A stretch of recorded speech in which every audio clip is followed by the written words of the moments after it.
ভাই বড় দেখে একটা ডাব দেন তো।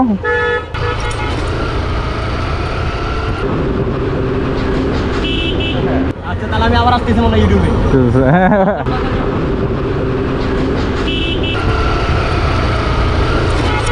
খাবেন না লেয়ারওয়ালা খাবেন? না না না, লেয়ারওয়ালা খাবো। মহামায়াতে আমাদের ঘোরাঘুরি শেষ। এখন আমরা বাসার উদ্দেশ্যে রওনা দিচ্ছি।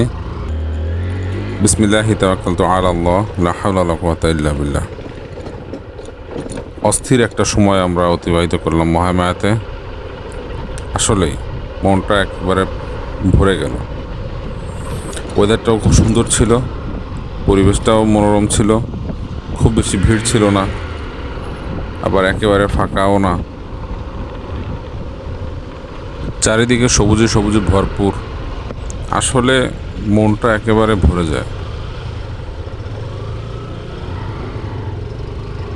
এখানে আরও অনেক সময় থাকতে মনে চায় বা বারবার আসতে মনে চায়। পাহাড়, গাছপালা আমার কাছে আসলে খুবই ভালো লাগে। মহামায়ার গেট দিয়ে বের হয়ে গেলাম।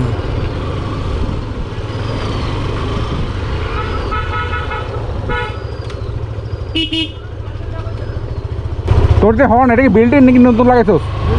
ও এই বিল্ডিং এত সুন্দর বাবা।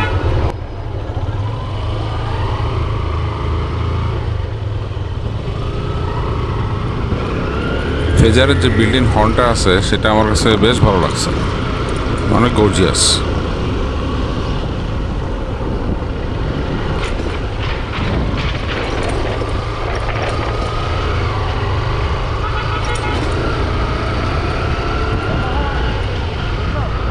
হ্যাঁ পয়সা বেশি নাই, কিন্তু মাল যেগুলো দিচ্ছে শুধু হেডলাইট ছাড়া কোনো একটা কমপ্লেন নেই। না না, তোরটা চালাইছি কালকে, আমার সেই ফিল লাগছে, পুরো মাখন।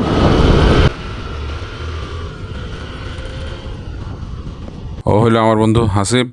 ও এখন যাবে ঢাকা আর আমি যাব চট্টগ্রাম।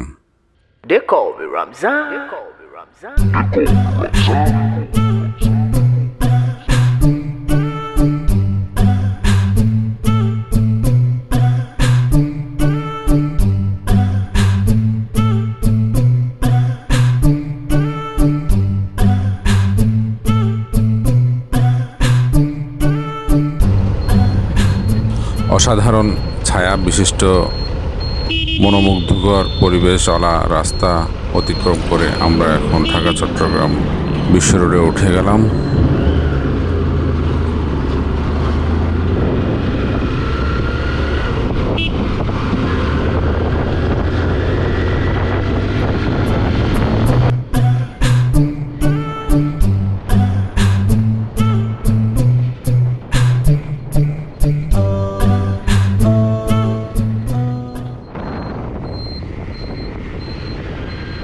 এই সাদা গাড়িটাতে আমার বন্ধুরা আছে। এখন এই যে এদিক দিয়ে ইউটার্ন নিয়ে ঢাকার রোডে উঠে যাবে,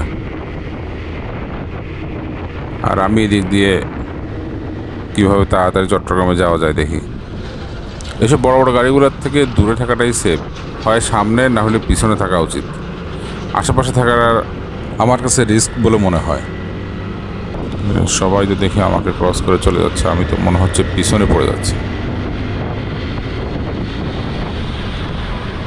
এখন সূর্যের আলো একেবারে সরাসরি মুখের উপরে, চোখের উপরে পড়তেছে। ভাগ্য ভালো সানগ্লাস নিয়ে আসছিলাম, সানগ্লাস থাকাতে অনেক উপকার হচ্ছে।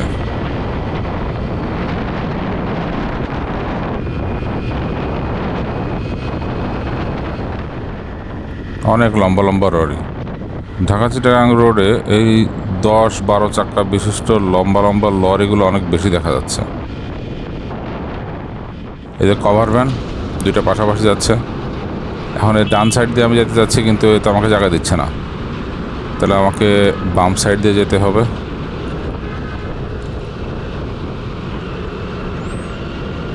এগুলো ভালো স্পিডে চলে, আর বাম সাইড দিয়েও আছে। তার এই পাশ দিয়ে যে জায়গাটা আছে আমি এখান দিয়ে অনায়াসে চলে যেতে পারবো। যে এই রেডি পিক আপ থাকলে এই একটা সুবিধা। রেডি পিক আপ যত ভালো থাকবে তত গাড়িকে ওভারটেক করাটা সহজ হবে। এই জার্নিটা করার পরে হাঙ্ক সম্বন্ধে আমার ধারণাই চেঞ্জ হয়ে গেছে। আমি আসলে হাঙ্ককে নর্মাল মনে করতাম, কিন্তু এটা যে হাইওয়েতে এত সাপোর্ট দিবে, এত সুন্দর, আলহামদুলিল্লাহ খুবই ভালো লেগেছে। গাড়িটার প্রতি মহব্বত আমার বেড়ে গেল। আমি ভাবি নাই যে আমি হাঙ্ক নিয়ে এত স্মুথলি রাইড করতে পারবো। বিশেষ করে এই যে কোনো গাড়িকে মাশাআল্লাহ দিলে অতি সহজেই ওভারটেক করা যাচ্ছে। যেমন এই দুইটার মাঝখান দিয়ে তো আমি যাইতে পারবো না, এই যে এগুলোকে ডাইন অথবা বাম যে কোনো এক সাইড দিয়ে ক্রস করতে হবে। এই রাস্তা ফাঁকা থাকলে টান দিয়ে চলে যাওয়া যায়। গাছে ছায়া পড়তেছে রাস্তাতে, দেখতে সুন্দরই লাগতেছে। এই ছায়াওয়ালা জায়গা দিয়ে যাওয়ার সময় একটু ঠান্ডা লাগে, আর রোদের ভিতরে যাওয়ার সময় আবার একটু গরম লাগে। কি স্মুথ রাস্তা! শুধু খেয়াল রাখতে হবে যে কোনো মানুষজন পারাপার হচ্ছে কিনা। ওই যে একজন মহিলা পার হচ্ছে, দেখছেন? এইটা একটু খেয়াল রাখতে হবে। কি সুন্দর রাস্তা, একেবারে ফাঁকা, কার্পেট রোড।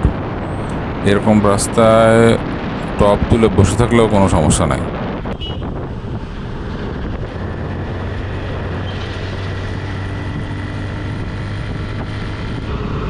এটা মনে হচ্ছে জিপিএস ইস্পাতের ফ্যাক্টরি।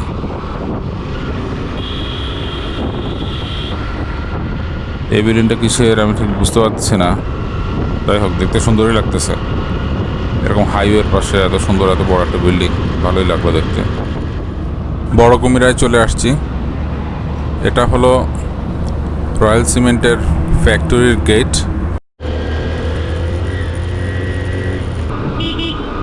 আর এটা হলো KSRM অর্থাৎ কবির স্টিলের ফ্যাক্টরির গেট।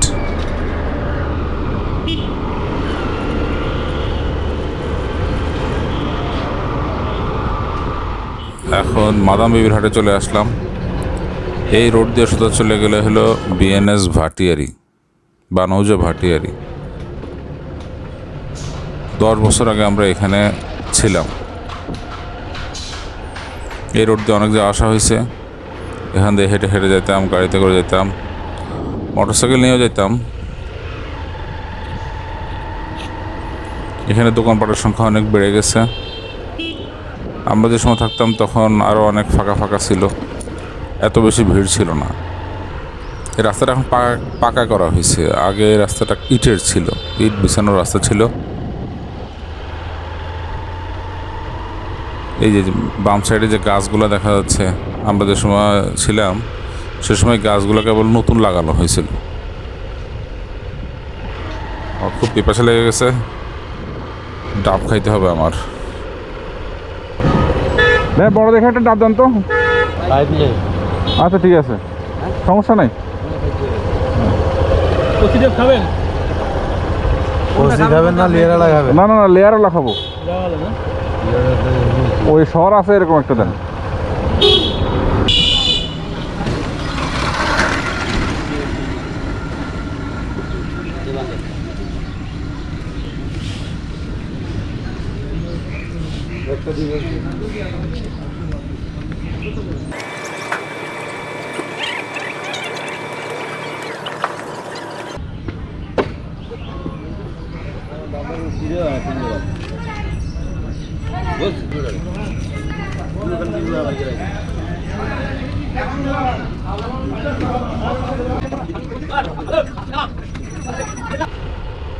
দশ বছর আগে আমরা যখন ছিলাম তখন এই জায়গাটা অনেক ফাঁকা ফাঁকা ছিল, এত মানুষজন থাকতো না এখানে। এখন অনেক ঘর বাড়ি হয়েছে, দোকানপাট হয়েছে, মানুষজনের পরিমাণ অনেক বেড়ে গেছে। এই রেল ক্রসটা পার হয়ে সামনে গেলেই নৌবাহিনীর ঘাঁটি, ওর ভিতরেই আমরা ছিলাম।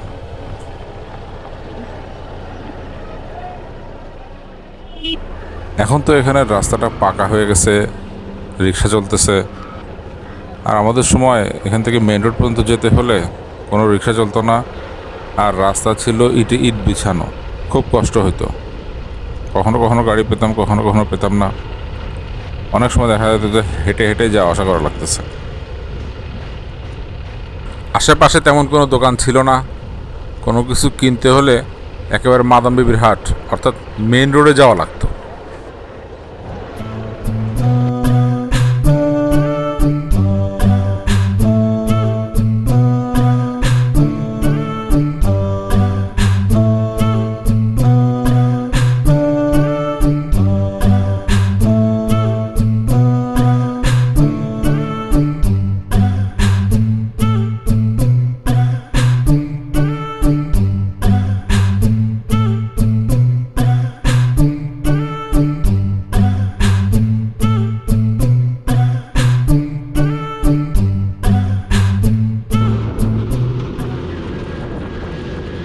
মাদাম বিবির হাট থেকে ভাটিয়ারি পর্যন্ত যাওয়ার সময় রাস্তার দুই সাইড দিয়ে যেসব জিনিসপত্র জাহাজে ইউজ হয়েছে ওসব জিনিসপত্রগুলো এখানে পাওয়া যায়।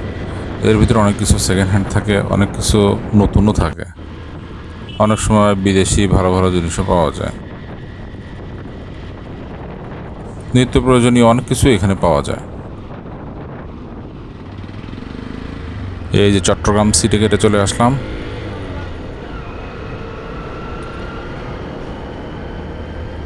চট্টগ্রামের ভিতরে প্রবেশ করলাম। এখন এই যে যানজট বেড়ে গেল। এটা হলো হালিশহর এলাকার রাস্তার কাজ চলতেছে, তো সেজন্য এই অবস্থা।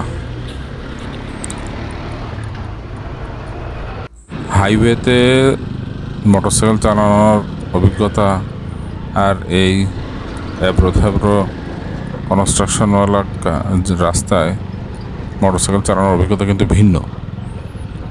ওখানে আপনি তো করতে পারবেন না, শুধু ফাঁকা দেখে দেখে ওভারটেক করে করে সাবধানে চালা যাবে।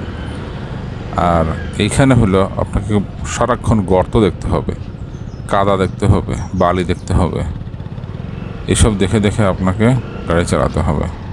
এবং এখানে জোরে চালানো যাবে না, এখানে আস্তে আস্তে চালাতে হবে, কারণ রাস্তার উপরে প্রচুর পরিমাণে ধুলাবালি এবং পাথরের গুঁড়া থাকাতে একটু জোরে চালাতে গেলে বা বাইকটা যদি একটু কাত হয়ে যায় তাহলে পিছলা খেয়ে পড়ে যাওয়ার সম্ভাবনা খুবই বেশি। ইন্নালিল্লাহ, রাস্তার মাঝখানে এত বড় একটা ইটের টুকরা কেন? এটার সাথে তো যে কেউ বাড়ি খেলে ক্ষতি হবে, বিশেষ করে মোটরসাইকেলে যদি বাড়ি খেয়ে পড়ে যাওয়ার সম্ভাবনা 90%। অন্যান্য গাড়িরও তো ক্ষতি হবে যদি এর সাথে বাড়ি খায়। এখন একটু ভালো রোডে আসতে পারছি।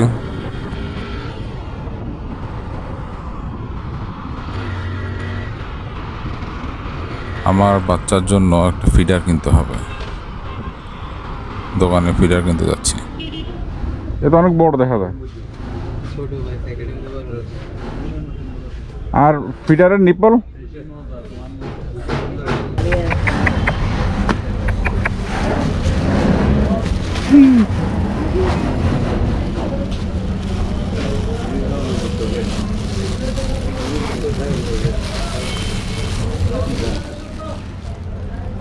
কুকুরের বাচ্চাগুলো দেখতে কি সুন্দর লাগতেছে, দেখলে মায়া লাগে।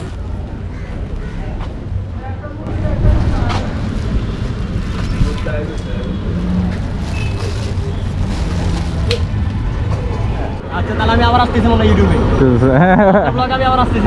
আচ্ছা আচ্ছা, ওই দিন তো হাং চালাচ্ছিলেন, আজকে তো লিবো। এটা আমার নাম্বারটা। আচ্ছা আচ্ছা আচ্ছা আচ্ছা আচ্ছা, তো ভালো আছেন তো? আলহামদুলিল্লাহ। আচ্ছা ঠিক আছে, আসসালামু আলাইকুম। ওয়ালাইকুম আসসালাম।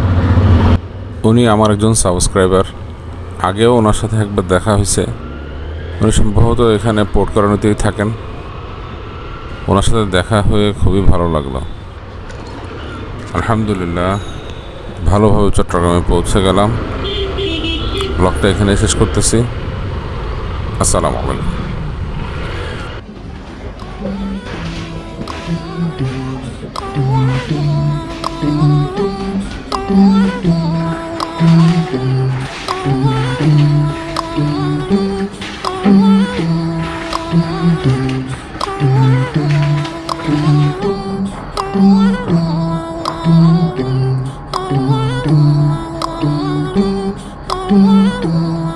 Dum dum